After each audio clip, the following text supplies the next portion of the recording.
welcome to Gold Mines.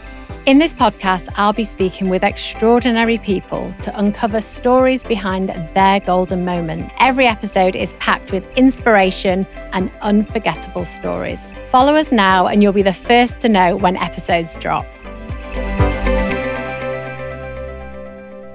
Daley, now you are without doubt one of the most iconic decathletes in the world. Oh, I knew you were going to say that. Do you know what? When I was thinking of that, I thought, no, shall I say the most iconic decathlete in the world? But you are. And, you know, you've had so many highlights throughout your career. If you want more real, inspiring stories to guide you through life's toughest moments, make sure to follow Gold Mines wherever you get your podcasts. Follow us and be part of this real conversation. You won't want to miss it. I'm wondering if there's one defining moment that stands out for you, one golden moment. To be honest, the thing that I'm proudest of in terms of the sport is just the fact that for nearly 10 years, I was undefeated. And I think that for me and my mentality, I think that that's a whole career. It's difficult to keep it the level up for 10 years. And so that, if anything, was probably my favourite thing of my Your proudest moment. Yeah. And do you have a championships that stands out for you the most? Oh, yes. Oh, for sure. For sure. That would be the 86 European Championships. It was held in Stuttgart. And my three biggest rivals were German. And there were 70, 80,000 people there, and they were all screaming for these Germans. And it was great because there's nothing, I think, more difficult than to go away from home and beat up on your biggest rivals. I imagine that was an environment that just fueled you to another level. Oh, absolutely. And the thing was, I've got goosebumps now just thinking about it. I just remember even sort of 6-7 months before thinking, oh my God, I can't wait. And when we got there and we were going out for the 100, all of these people were just shouting Jürgen or Ziggy or whatever, and they were shouting and shouting and shouting. And I remember when the guy said, take off, you have to take your clothes off and get ready. And the guy said, on your marks, and they were still shouting and stuff. And I was thinking, you know what? I bet you in 10.5 seconds, you lot are all going to be so quiet. And were they? Oh, of course. I love that. So that was my favourite one. And obviously, let's go into that in more depth in a bit. But I get all my guests to bring 3 items that really take us on the journey to that golden moment. And also, you know, what happened after that moment as well. So I know you've brought your first item to share with us, which is a lovely orange Lucozade drink, Lucozade energy drink. And yeah, I mean, this is an unusual item. I was thinking like medals, like tracksuits, spikes, but yeah, what does this represent? Do you know what? It was one of the first commercial deals that I got. When I first started into the sport, it was completely amateur and you weren't allowed to earn money or anything. And then halfway through, at the beginning of the 80s, they started to let you commercialize any fame or whatever you had. And Lucozade was one of the first things that I did. And they were doing adverts on the telly and all that. And it's one of the things that people still come up to me and talk to me about today. I mean, this must have been, obviously a massive influential part of your career, obviously having a brand and that association and some level of fame that comes with it. But also you were a massive part in helping the brand develop. Because when I think about Lucozade, like now, I think sports drink, I think sports straight away. But I suppose back then, you'd think Lucozade. It was a health drink. Yeah. It was so you're poorly and your mum used to give it to you. Yeah. Absolutely. And exactly the same for me. So yeah, I was part of that early transformation. And did you ever imagine that you'd have like sponsorships? Like, was it something that you thought of at that age, or was it something that you didn't even allow yourself to think about? No, because when we first started, it just wasn't possible. So there was no point in ever thinking about it. And I think back in the amateur days, people really did do it. I mean, they still do it now, but they really did do it for the glory of it and for your country and all that kind of stuff, because there wasn't any opportunities to to make any money. So yeah, I never thought it would change and be like it became, and like it is now. It's incredible. People earning brilliant sums, and they deserve it. The landscape of brand partnerships and the ambassadorial roles that athletes have now, I think in a way, you don't necessarily have to be the best athlete, but if you've got a profile, if you've got a social following, then the brands and the partnerships seem to come almost too early.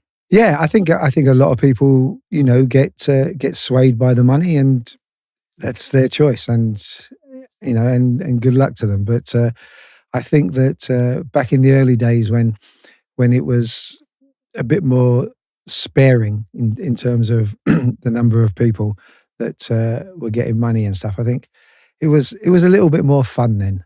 I think. But yeah, listen, I think it's great that because most athletes, they work really hard, and you're right. Not everybody's going to make it to the top, and some of those other guys really deserve it. Yeah. And so let's go back a little bit though, before your brand partnerships and your fame. What were you like as a little Daley Thompson growing up? Like, what was your life like as a kid? I went to boarding school when I was 7. 7? Yeah. So you wouldn't send yours to boarding school when you were 7, would you? Well, my daughter's 7, and I cannot even imagine. No, can't imagine it. Right. So my life was kind of, it wasn't even at home. My life.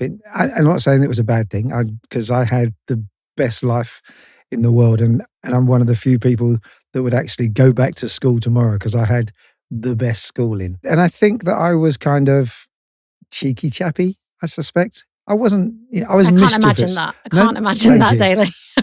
I was mischievous. I wasn't naughty. I was mischievous. And as I say, I loved boarding school because here's a funny thing.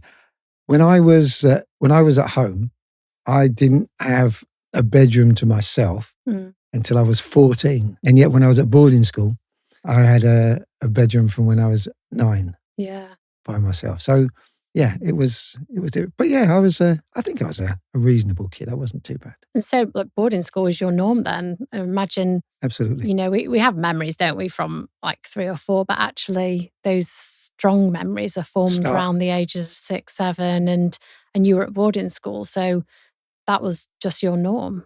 Yeah, no, as I say, absolutely. It was, for me, it was great because it was a really small boarding school. There's never more than 100, 120 kids there. And you knew everybody from the youngest kid to the oldest kid. And it was like a huge extended family. And all the teachers were really good. And yeah, it was good times. Yeah. You didn't realize it at the time. Yeah. But looking back on it, yeah, everybody was good. Is that where you found your love for sport at school? Absolutely. Every single day, from 2:00 till 4:00, we used to have sports. And then 4 other days a week, we used to have gym in the morning. So every day we were doing something. And so how did you find athletics then, and what age were you? I found athletics when I was sort of 10, 11, 12. We used to have a sports day, and I was always do well. I don't know if you found it the same, but when you're in school and you're good at something, people like you. And the better you are, the more they like you. And so the more you want to do it. Yeah. And so, yeah, so for me, then going outside of school, doing county stuff, and then going to the English schools and all that kind of stuff, it just kind of grew, and the circle that liked me was bigger and bigger, and I enjoyed that. Yeah, it shapes you, doesn't it? I think that, school's like a tricky time anyway. You're navigating so many different things and friendship circles, but actually sport does it brings everyone together, and it brings that, I don't know, that kind of vibe around you that nothing else does really. It does make you stand out in a really positive way most of the time, I'd say. No, I think you're right. I think that, if you're good at football or you're the best rugby player at school, they start idolizing you, and it's a nice feeling, isn't it? Yeah. And so you met your coach when you were about 16? Bob? Are we talking Bob? Yes, I met him at a Southern Counties meeting at Crystal Palace, and it was really funny because I'd just come 4th in the English schools. clearly I would be devastated. So I came forward in English schools and was running in the southern counties, and I got knocked out in the 200 metres in the heats or the semi-final. And I was sitting in the stands, and my auntie introduced him, Bob, to me. And he said, "How you doing?" I said, "Oh, I've had a terrible day, this and that." And Bob said to me, "You know what?" He said, "I'm training some guys." This was on a Saturday. He said, I'm training some guys next Thursday and Sunday down at the club, Essex Beagles." And he said, "Why don't you come down there?" He said, "Got some good sprinters and we'll have a good time." And I thought to myself, you know what? I'll give it one more last go. One last go. Yeah, exactly. At that age. Yeah, exactly. So I went down there and it was great. Bob was fantastic. He turned out to be like a second dad to me for the next 20 years. And yeah, it's, for me, one of the thing that I could never emphasize enough and about my career and all that kind of stuff is that I can't believe how lucky I am, because I always seem to meet the right person at about the right time. And it's like those sliding door things. They always go good for me. Yeah, but I think that's to do with you as well, like your personality. You're obviously very optimistic. And I think when you're that kind of person, you appreciate what life has given you. You've obviously had some challenging times as well. Like, if you're that kind of person, I think you welcome that positivity, and yeah, you surround yourself with good people, and that's happened to you. Yeah. Oh, absolutely. And so, yeah, Bob was fantastic for me. Under his tutelage, I did win the English schools, and it was his idea one day. So you won the English schools in 200? Yeah. I won the English schools in 200. And I thought, at that very time, I thought, oh, I'm going to be the world's best 200-meter runner. There's absolutely no reason why I'm not. And then I'm doing that, and he comes up to me one day and he says, do you know what a decathlon is? I said, no. He said, well, it's 10 events over 2 days, and we've got 4 guys going to a team decathlon, and one of them's got chicken pox. And so he can't go. So would you go in his place? I said, but I haven't done 7 of the things before. It doesn't matter. He says, just start. And if any time you want to drop out, you drop out. And while he's talking to me, I'm thinking to myself, I'm going to be the world's fastest man. Who wants to do that event? And I just remember thinking it to myself, why are you doing this to me, Bob? Come on, Anyway, so he said, you got 5 weeks. If you want to go and do some training, you don't have to. He says, you want to do some training, go and do some training. So I did. So what did you do in those 5 weeks, though? How did you tackle those 7 events that you'd never done? Well, I picked up a pole vault pole for the first time. For the very first time in my life. Wow. And I've got to be honest with you, I only made 2 meters 80, and I high jumped 2 meters. so yeah, I wasn't doing particularly well, but I tell you what, I did 21 seconds exactly in the hurdles. Wow. Yeah, exactly. Wow. That's special. That's very special, Daley Thompson. Anyway, so I did it, and I remember I went there and I slept the night before the decathlon. I slept in a tent by the track, just literally on the side of the track. And luckily, was that out of choice? Yes, I didn't have any money.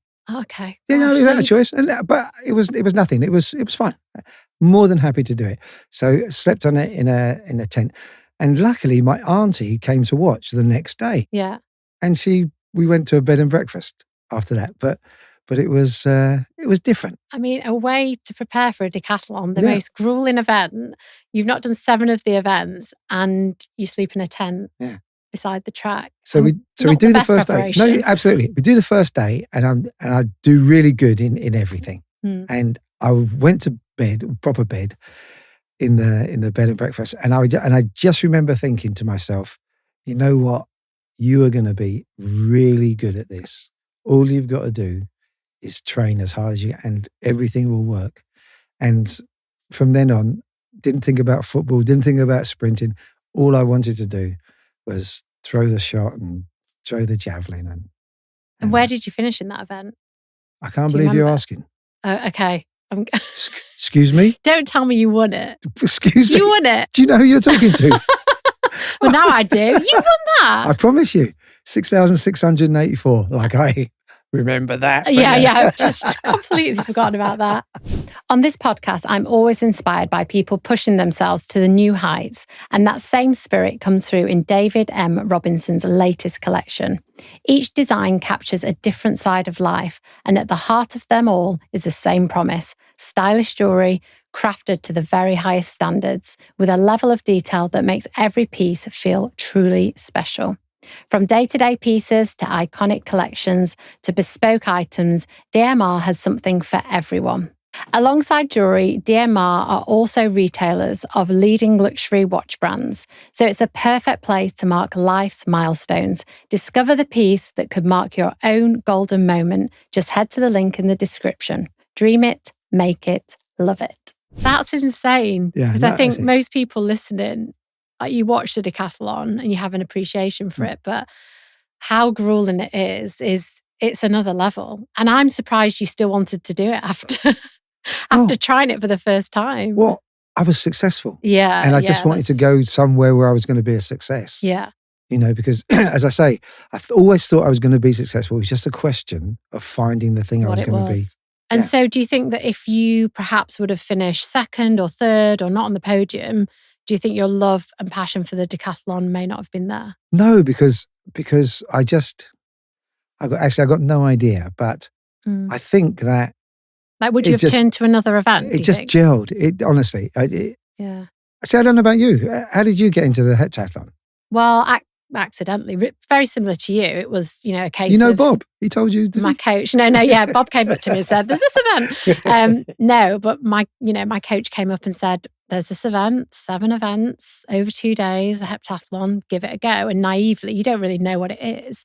So I went along and did it. And I don't think I won my first heptathlon. Of course you didn't. Absolutely not.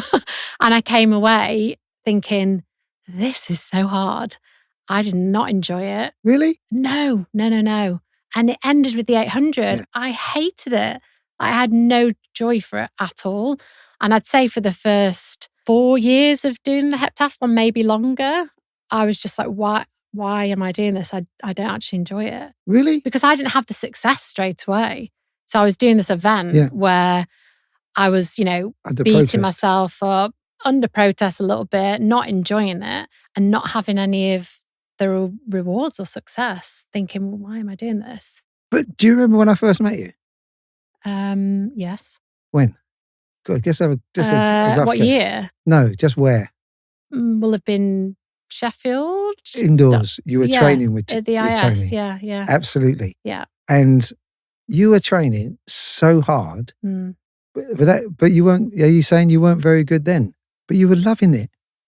Well, I remember. Do you know what? I trained hard because I think I'm going to train hard. I'm going to push myself as hard as I can. But I'd say for a good chunk of time in those early years, I don't think I enjoyed it the level that you would have enjoyed it. Because when I first met you, I didn't. You'd only just started, and I remember I've seen you running those 200s. I think it was on indoors.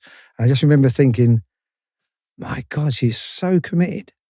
She's no good, but she's really committed. She's such a tryhard. No, but I remember thinking to myself, whatever she does, it will be the best that she can do. If you know what I mean, you'll reach your full potential. Because I had no idea. Yeah. But I just remember thinking you are so committed to training hard, and you were showing off to me, of course. The great Daley Thompson stood at the side of the track. So you were clearly going much faster than you should be because you were exhausted when you finished. Those 200 sessions, they will have been like an 800 meter, 200, 30 seconds recovery, go again. Awful, absolutely awful. But I think everyone, the way heptathletes and decathletes describe their love for the event, I think it's so different. I think some love it and, they're just so passionate about it. Others, they do it because they're successful. They love elements of it, but not all of it. I think it's so varied. And you've obviously always been ultra competitive like that. Would you say that is the 3 stripes that run through your core, like we're wearing today. Yeah. But also the competitive I cannot believe we both got the green memo. I know, we're wearing green Adidas today. I wore this in homage for you because you are the king of Adidas. Oh, thank you. Well, I wore this because you're the queen. Oh, thank you. But no, you are super competitive. And I suppose my question is that something that you feel that you were born with? Like, have you always been competitive from a young age, or do you feel that was brought out in the environment that you were put in, maybe the boarding school environment or the track environment, or a combination of both? Well, do you know what? I think it's a combination of both, because I was always kind of competitive, but when you're 7 and you have to go away from home for 9 months of the year or whatever it is, you got to learn to look after yourself. And I don't mean physically, I just mean you've got to be comfortable and ask questions and all that kind of stuff. So yeah, I think that the combination of the two, because as you know, when you become an athlete, the higher you go up, the more independent you have to be. You have to be able to do all the things that you want to do and not have too much outside interference. But I would say that now that I'm a little older, it does sometimes make life a little bit complicated with other people in terms of relationships and all that, because being independent and being selfish is not a great way to be in relationships. Do you think that's changed over For the me, years, absolutely. Oh, yeah. Oh, absolutely. I'm nowhere near. I'm still miserable, Git, but I'm nowhere near as miserable as I used to be. So yeah, but you do need to, well, yourself. I mean, do you find it hard sometimes to be normal? I think that the competitive element is, I think it's something that's always within you as an athlete. I think you always have that feeling, whatever you do, you just want to be the best, don't you? And that doesn't go away. But I think like you say, as you get older and your life changes, I think, that selfishness and that everything being about you and your performance, like it has to change. For me, it was having kids. Like as soon as I had my kids, it was a complete shift in who I was. Like, I'm still competitive. I still want to win board games, or if the kids want to have a race, like I'll still, shove them out the way and beat them. Like, that'll always be there. But I think that, they come first with everything now. So it's never well, mummy needs to be the best she can be. It's always like, what do you need? Like, they're my number one priority. But I think that is, that's a massive shift for athletes. Yeah. And for me, I don't know about you, but and clearly it's not quite the same, but for me, that shift took probably 5 or 8 or 10 years to do. So. And are you still competitive now, though? Do you know what? I try not to be. How hard is that? It's really hard. It's really hard. Well, because the thing is, I've got 2 younger sons, and one of them's now 18 and the other one's 23. And about 6 months ago, I became the shortest person in my family. So now I haven't even got that. I can't even tower over one of them. That is, I always think that must be the strangest feeling when your kids are taller than you. You're looking up at them. Absolutely. It's horrible. Yeah, it's horrible. It's a strange feeling. I think you were definitely ahead of your time with your mindset. I think that's probably something you would say that was one of your strengths as an athlete, like your mindset, your ability to cope with pressure and perform in the biggest moments. And not many athletes can do that, really. But what do you think contributed to that mindset for you? I think, and again, it'll be interesting to have your view on it. But when you go to something like the Olympic Games, you go into what is basically a university campus surrounded by guards and wire and everything, and you're stuck in place. And you go there for maybe 2 weeks. You get to face 2, 3, 4 times a day all of the people that you're going to compete against. And that situation, the pressure that comes within that, doesn't suit many people. Because mostly we just go to Gotsis on Thursday, race on Saturday and Sunday, and then come home and you won't see anybody again for 6 months. And when you're in that cauldron at a major championships, it's a whole different psychological game. And I don't know about you, but that is my happy place. I love, oh my God, I can't wait I get to the track first thing because I know they'll be coming down soon. Really? Oh my God. I'm awful because what the sort of thing I would do is I'm high jumping and then I can see them coming along. I put that bar up to 215 and pretend I've been jumping it. Really? Oh my God, I'm awful. So you're the ultimate of mind games way back then. Oh God, yeah. But it does have a big impact though. Oh, honestly, being in the games at a major championship, so many people, even if you're the world record holder, most of them do not enjoy it. And so all they want to do is compete and get out. Yeah. And when you've got to sit around every day and as I say, face all your competitors and not have much to do. Yeah. It really affects people's performances. All the middle distance runners, because they all used to earn money and none of us did, they all used to live out the village. They all used to be in hotels and all that kind of stuff. You know, when you think about pressure and having a strong mindset, you think of the moments like in the core room before you go out on the track and being on the track in that environment. But yeah, I've never really heard anyone speak about that pressure in the village because that is an overwhelming pressure that I don't think many people really think about or think about having an advantage on another competitor because you've got loads of time, like you say, you're eating together, you're sharing rooms with, other competitors, like obviously on your team, and then you're down at the warm-up track. And yeah, I can see how having an advantage and playing those little mind games there can massively boost your performance. But it's not something that I was just so nervous and focused on what I was doing. I was just like, don't look at anyone, just focus on you. But actually, that's a great strategy that you employed. So were you still nervous at the end? Obviously, the first time you go to a major championship, let's pretend it's the Commonwealth Games. You go there and you're really nervous. So 5, 6, 7 years later, are you still nervous or are you still coping? No, I'm always nervous. Whether it's like a Yorkshire Championships, Olympic Games, World, absolutely consumed with nerves. But for me, that was the place that I needed to be. Like I knew when I was that nervous and the adrenaline's pumping and you almost feel like you can't feel your legs and you're not going to be able to perform. I knew that was my place that I needed to be in to get that extra performance out of myself. So my nervous energy was kind of like my happy place in a way. Okay. Well, in that case, you found it. But how about this? I used to find that at some point, sometimes a day or two before, but usually 3 or 4 weeks before, there would come a moment and I would think to myself, you don't have to train hard anymore. Everything is good in the world. You've done enough. And I would know, I got goosebumps again. You knew. I would know that I was there and I was ready.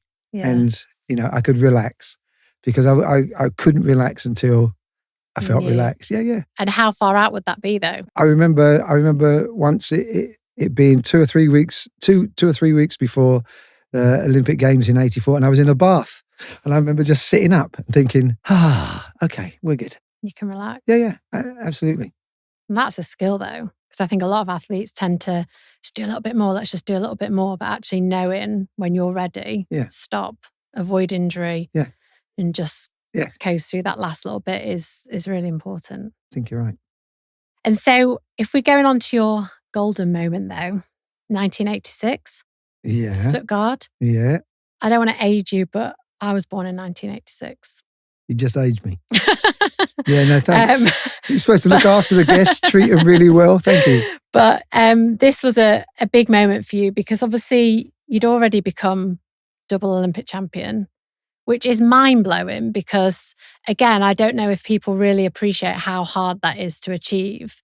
I had a good shot at it, didn't achieve it. And we've had other heptathletes try and fail, but particularly for the decathlon, like to keep your body and mind in one piece, to be undefeated for 9 years, and then to win an Olympic gold medal, have the motivation and the drive to keep going, push back and come again and win another Olympic gold is insane. Like there aren't words to describe how impressive that is. But then you go on. Would be good. Godlike.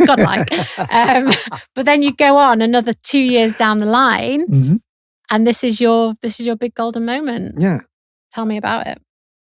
Again, they've got the most fantastic decathlon history in Germany, and so I knew that it would just be the best place to perform well. And I'd had a great winter training. I'd come out and competed in Austria, in Gotzis. Mm. That had all gone really well. And on the day, it was just so good. And the only reason I didn't break my excuse is that I didn't break the world record on then is because on both days, it was only 60 degrees. It was freezing. Oh. And I think that, but I was performing great. I mean, I was only 100 points off my best or 70 points off my best. So, but it was just nice to go there and really give it to them, as it were. And who was your main rival? A guy called Jürgen Hinkson. Yeah. And what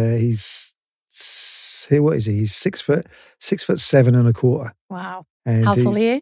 I'm 6 foot and a quarter of an inch or 6 foot and a half an inch. Actually, I'm getting shorter. You're quite small for a decathlete.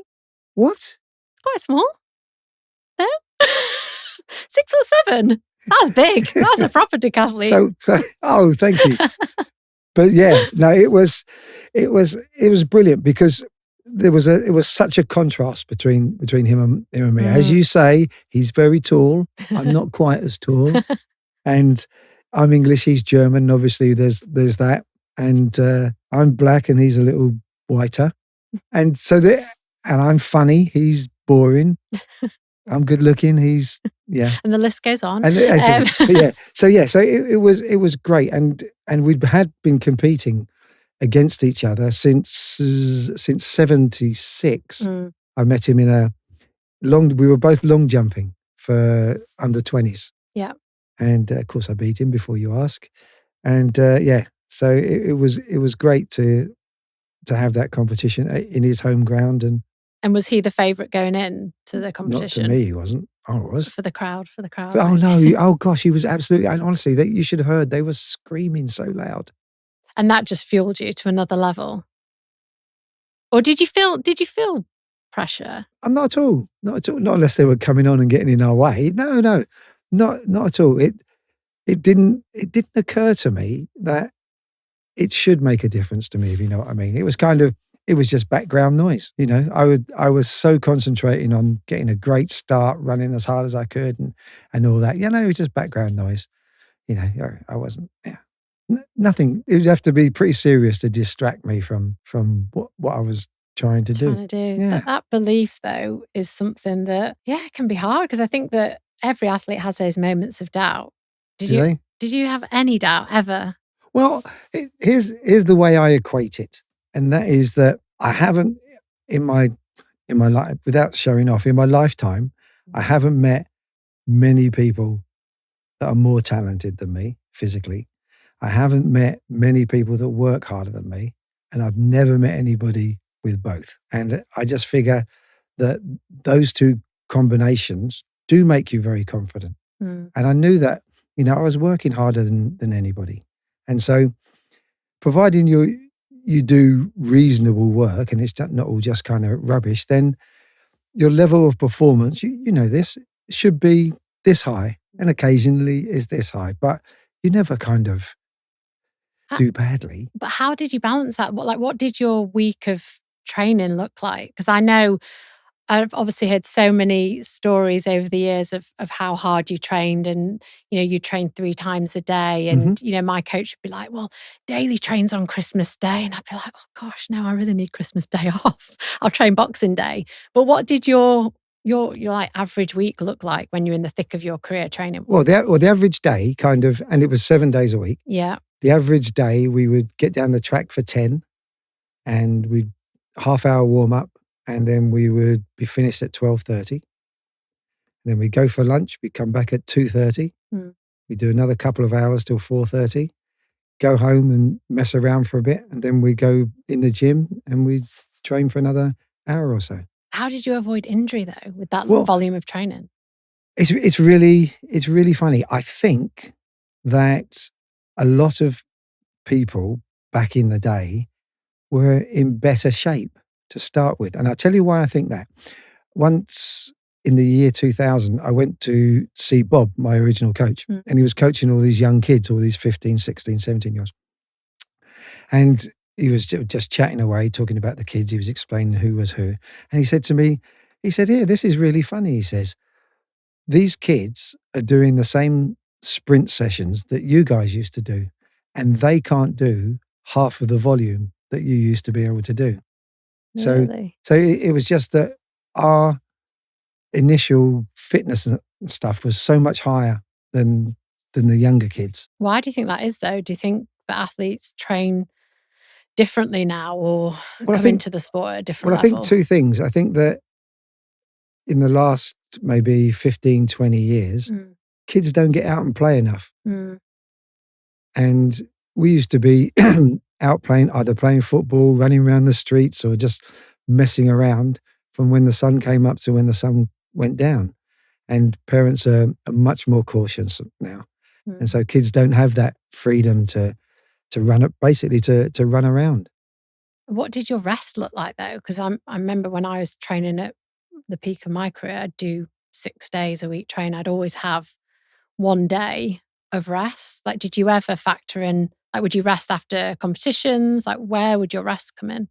The only time we would rest is 3 days after a competition, or when we were flying somewhere. Really? Otherwise, every day was an opportunity. Even at the end of the season, though, how would you have time off at the end of 10 days? Really? Yeah. I think I had about 6 weeks off. Imagine how good you could have been. Would have broke a world record. By the way, your world record's tough. It's a very tough world record. It's unreal, because nobody's getting near Jackie Joyner-Kersee. No, I think Tiam, if she continues, she's getting older, get closer. But I still think it'd be a challenging one. How many times did you break the world record? 4. That must have been a very easy world record. It was very easy, very easy. I think the previous holder was Bruce Caitlyn Jenner. Yes. So yeah, my hero. What do you, when you look at the decathlon now, do you still follow it closely? Not closely. I follow it a little bit. And funnily enough, I just got an invitation from Gotsis. It's the 50th anniversary. Yes. Are you going? I can't go, but I really wish I could. See, I can't go. No, I'm working. I'm working that weekend. Oh, that's a shame. So Gotsis was just the pinnacle of every heptathlete and decathlete's career, wasn't it? Yeah, it's the best event. The whole town gets involved in it, and everybody comes and watches, and everybody gets cheered. And because you and I normally only have a man and his dog and your mum and dad watching, it's really nice to have thousands of people kind of there. And a knowledgeable crowd as well. Like, everybody really knows the scoring and what's expected of each athlete, which is quite unique, really, isn't it? Yeah. No, I loved it. Did you ever go to Talents? Yes. Yeah. I like that one too. Yeah. One of my last heptathlons. Oh, was it? Yeah. Okay. Yeah. So when you look at decathlon, though, now, is there a decathlete that you have seen over the past few years that you think, he would have had me? He would have completely had me. That's an easy one to answer. No. All right. Okay. I'm going to admit something. Yeah. I'm going to admit something. I think Ashton Eaton could have beaten me. That would have been a good head-to-head. And the reason he could have beaten me is because I am now 67. So both at your prime, you would have had him. Oh, easy. Easy. Ashton Eaton is the current world record holder. Yeah, no, and you know what? He's a fabulous decathlete. I just wish that he hadn't got bored because he was so much better than everybody else. I think he just got fed up doing it, and he started doing the 400 hurdles and all that, and he was great at that as well. But that speaks volumes about motivation, doesn't it? I think so many athletes get to their point, whether it's the Olympics or Worlds, they win it, and then the motivation just drops, because it's a huge commitment to go back into training and train for another 4 years and do another cycle. But your motivation always seemed to be there, seemed to be high. No, it was. And even at the end, when I just kept getting injured, all I wanted to do was just have one more go, because I loved everything about it. I loved the training. I loved being with the lads, and the thought that in 6 months or whenever it was, there was going to be a major championship to test me. And I just, I loved everything about it. And, it was such just thinking about it now, it was such an honor to be able to live that life. It was so good. I feel like you'd go back in an instant and do the decathlon again. I would, if I could be in one piece. Yeah. And it's easy to do, obviously, when you're young, because you don't have any responsibilities and all that kind of stuff. And it is just such a good life. And I am so proud to have had the opportunity. And you know what it's like. It is good. I think you only really fully appreciate it when you've stepped away from the sport. Yeah. I think when you're in it, it's quite hard to see, what a great life is. And there are highs and lows, and it's challenging in so many ways mentally. But until you step away and you look back, you think, do you know what, that was pretty epic. Yeah, no, I think you're right. I think you're right. I don't know about you, but we probably could have had a bit more fun. Well, that was what I was going to ask you. I was going to say, do you think that you really enjoyed the highs?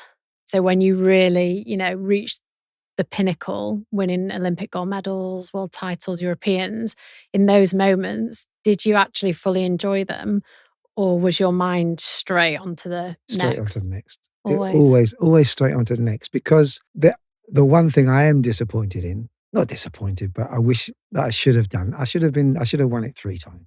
But I got injured and all that. But yeah, so that is, looking back on it, was disappointing, but actually it's just life. We all get a window, and sometimes it lasts for 3 days, sometimes it might last for 3 years. You never know. You just have to make the most of it. And during my window, I did all right. You did all right. Understatement of the year. Do you ever regret those moments though? Because sometimes I look back and I think, did I fully enjoy that moment of winning an Olympic gold medal? Or I don't think my mind necessarily went straight on to the next thing, but I think I just felt so much relief and that just stress leaving me that I don't know if I fully enjoyed it. Well, my idea of enjoying it is having done it. Yeah. And for me, it's not all about, crossing the line and it's all bells and whistles and all that. For me, it's not like that. It's just, another target reached. Let's get ready and do the next thing. But how did your life change after those moments? It must have changed massively. Not for me. Really? No, I just go straight back training and go and see the lads, and the lads would all be really happy, and that would make me really happy, and we would all say, yeah, let's get them Germans again, and we would just get back into it. But there was no, like the attention around, I mean, it's probably more so now. Yeah. But surely, Lucozade and all the different brands, and there must have been like new opportunities for you. You were everywhere. No, there were new opportunities, but I wasn't interested in a new opportunity. As long as I had enough money to get by and, make sure I could pay for all the training and the flights and all that kind of stuff, I wasn't worried about the future, as it were, because I was living seriously, I was so living the dream. I was having such a good time, just training every day, because I thought not when I first started, but when I was starting to get recognition and stuff, I thought that I wanted to be really famous and all that kind of stuff. But I didn't. After a couple of years, I realized I just want to be the best decathlete in the world. I don't care about anything else. Do you know, I could have been richer. I could have done a few more fun things, but the thought of even scoring 1 point less because of those things. Yeah, exactly. Yeah. It's not worth. That's exactly why I didn't join in anything else. And that's why you're known now for absolutely your performances. That is nothing else. It's what you did on the track and who you were as an athlete, which is incredible. And then I suppose if we go on to your third item that you've brought in. Yes. What do these represent, Daley? 1984. 1984. My second Olympic triumph. They are cool. Look at those. I don't think Adidas do things like this anymore. They do if you win limited twice. edition. Oh, I'm coming out of retirement. I'm coming out of retirement for some of these bad boys. And beautiful. I guess I'm going to have to coach you too. Yeah, you can coach me. Yeah. I'm too old now, Daley. They are stunning though. And they do look lovely, don't they? Yeah.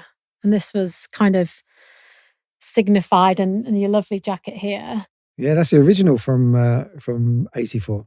84. And do you keep much of your kit? I have, but one of my sons has convinced me that a couple of months ago that it's time to declutter. Oh. Yeah, no, exactly. No. And so I have thrown out approximately 260 something t-shirts. Daley, what? Exactly. Why? That's what my son. Well, the worst thing is my cleaner. Yes, I have a cleaner. Oh, my cleaner says he's a diva these days. Yeah, absolutely. My cleaner says yes. I only ever wear 10 anyway. I never wear anything else. Just the same 10 t-shirts. It's the memories. Yes. Do you feel like you want to? I do. Well, I feel like I want to go and get them back out of the charity shops that I leave them in. I think you should. Yeah. I'm going to go buy them back. Yeah, buy them back. Yeah. I mean, you can't, items like this, your Olympic kit. I've done all that. So do you have some of your other Olympic kit? Yeah, no. I honestly have thrown so much stuff away in the last few months. Gosh, that's crazy. I have sheltered a couple of pieces from my son though. Really? Yes. Oh, that son of yours is harsh. He is. When you look back though at pieces of kit here of you, that's so cool. Yes. That's so cool. I'm going to ask Jane to give me that one back. I've got to get it back off Jane. Show my kids that one. Does it feel like a lifetime ago though, or does it still feel really fresh in your mind? It's really funny. And obviously part of it is an age thing, but I don't remember a lot of details about any of it. If I look at that, it makes me feel warm and smiley and all that. But I don't remember a lot of details about it. So it doesn't bring back memories, just a warmth. Do you think that's just fading over time? It's just time? Yeah. Or do you think it's, Yeah, I think so. They're big moments though. No, listen, absolutely. I mean, I wouldn't be sitting here lucky enough to sit here. But yeah, I just think that also other things become important too. Yeah, as you said, family and friends and that kind of stuff. So, but yeah, I get warm feelings from it. How was retirement though? Obviously you wanted to go on for one more Olympics, but injury got in the way. How did that affect you going into retirement? Because I think a lot of sportsmen and women, unfortunately, are forced into retirement through injury. Yeah. And I think that can taint the way you look back at your career sometimes, because you feel like, I just wish I had that extra year or that extra 2 years. Did retirement treat you well initially? No, it treated me fine. I kind of literally didn't do anything for a couple of years. And then I kind of started doing some fitness in football clubs and all that kind of stuff. So, and they were really great years. I spent 3 or 4 years at Wimbledon Football Club, which was a real eye opener, and that was great. And retirement has been incredible, but not the same incredible. Family's great and all, but different kind of great. Yeah, better great. Yeah. Because it's a shared thing, and I think, at least for me, sharing that stuff is actually as much fun as having done the other stuff by myself. Because we're family and friends now. It's fabulous. Are there any elements to your career that you would have changed? Like, do you ever look back and think, "Oh, I wish that wouldn't have happened," or "I wish that had happened in a slightly different way"? Even the couple of injuries and. Yeah, no, I wouldn't change anything because I gave it my best shot, and and the stuff that you can control, I controlled fairly well. The stuff that you can't, injuries and things, you just have to ride with it. And yeah, it would have been nice to win another one. I was probably capable of it, but what can you do? I know, sport's so unpredictable, isn't it? Like to have that amount of time within the sport at the top of your game it's pretty special, isn't it? Yeah, no, listen, absolutely. As I think I said earlier, I cannot believe how lucky I've been. It has been I'm not even religious, but I've been blessed. It's been fantastic, and I get to talk about it. Seb Coe said to me a few weeks ago that it's 40 odd years since we're doing it. 41 years. Wow. That's insane when you say that, isn't it? Exactly. It's 41 years. You weren't even born. I was nearly retiring and you weren't born. I know, but I think that speaks volumes to the legacy that you've created, though, not just within athletics, but particularly within multi-events as well. I think for myself and other athletes coming through, even though it was the end of your career, I very much knew who you were as a young kid coming into the sport. I knew what you achieved. I think you created that excitement and appetite around the heptathlon and decathlon. And I think that's always kept that buzz and excitement around the event. And it just goes on and on and on, which is fantastic. And I think I feel that really started with you. Oh, you're really sweet. Thank you. No, I do. I think that, there's always an appetite for the heptathlon and decathlon. And we always have young athletes coming through. I think that's pretty special. It's great to be a part of. You're a huge part of it. By the way, why don't we have good decathletes? Well, that was my next question, actually. No, I'm asking you. I was going to say, no, we do. We have fantastic heptathletes, don't we? And we've always had a legacy of heptathletes. Since Mary Peters. Yeah. And, the question that I always get asked is, what creates these heptathletes? What's the common denominator? And I don't think there is one common thing. Perhaps role models. But in the decathlon, we've been few and far between, haven't we, really, for a number of years? I think, to be honest, I think it's too hard. I think that you have to, these days, you have to have a particular skill set. Yeah. Like now, everybody all the good ones are super fast. And to be honest, if you're 16 or 17 years old and you're super fast, you want to be the world's fastest man. You don't want to mess around. As you know, we have to train 5 times as long, 5 times as hard as any sprinter or in any other event. And in the girls at the moment, how are we doing there? I think Jade, is it? We've got Jade O'Dowda. Yep. Yeah, I think we've always had a fantastic female. I think what you're saying is you girls are mentally tougher than us guys or them guys. But yeah, but we've always had like one amazing heptathlete, and then the next one's coming through. Few months between them. There's always that conveyor belt, which is great to see and great for women's sport, really, and particularly in the heptathlon. Is coaching something that you ever think about? No, do you know what? It's too stressful, and it's such a commitment. You have to be there every day. You have to be there from before the guys get there. You're the last one to leave. Yeah. And if you've got any kind of life or family, they come in second place. And also, and I don't know if you feel the same way, but I find some of the athletes these days, they don't have enough commitment for me. Because I think if you're going to do this and do it well, whether you're a sprinter or a decathlete or whatever, you have to give it everything. And if you're not prepared to do that, I couldn't coach you anyway. Because I've got to give up that much. You should be, because it's your career.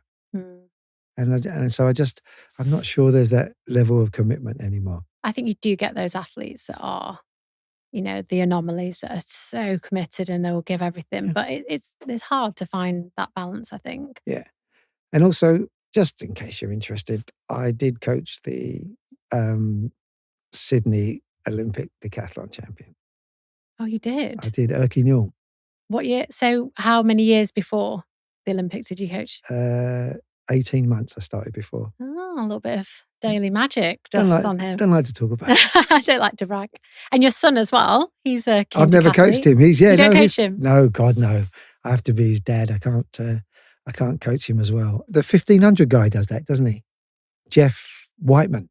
Oh, yeah. I don't know how honestly, I don't know how he does that. Yeah. But do you not watch your son training sometimes and think, oh, he's doing that wrong, or I used to do this, or you must be still on the sidelines thinking, no, I don't. I go and watch him compete. Yeah. But I don't go and watch him Never train. any little tips? No. That's impressive. I think I'd be there like, just need to get your hips up, do that with your feet. Just something. No, because I know that I would if I did. So just stay. Stay completely away.